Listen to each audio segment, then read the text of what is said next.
Later that night, Woobin couldn't sleep.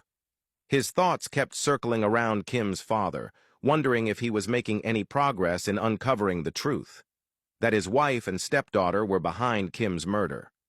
He stared at his cell phone, debating whether to call and check on him or offer his help. Even though his friendship with Kim had been brief, it had left an impact.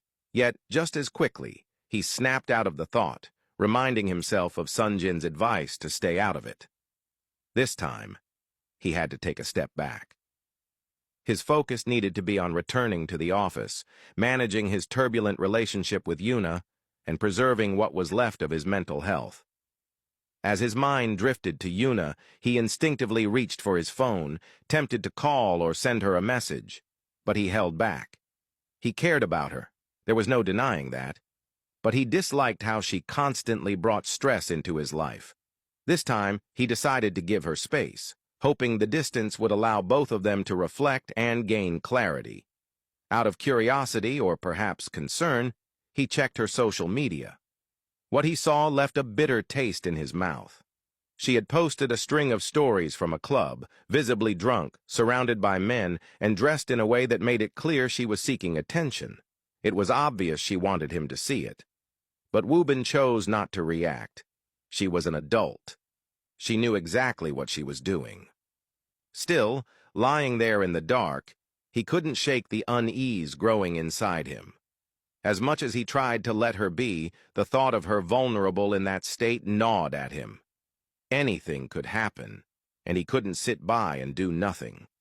Without another thought, he got out of bed, grabbed his keys, and headed out to find her and ensure she was safe. Pulling up outside the club, Woobin checked his phone to confirm Yuna's location. It matched. Just as he was about to step out of the car, the back passenger door swung open. A heavily intoxicated girl climbed in and collapsed onto the seat.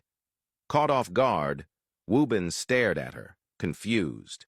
She slurred that he was her cab and demanded he drive. Frustrated, he told her she had gotten into the wrong car and needed to get out. But before he could say more, the girl passed out in the seat. His frustration deepened. He got out and walked around to the back, attempting to rouse her, but she was completely unconscious. He glanced at the time. He couldn't waste another moment.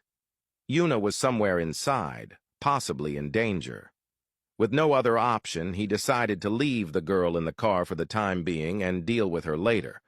Without looking back, he headed into the club, determined to find Yuna before something went wrong.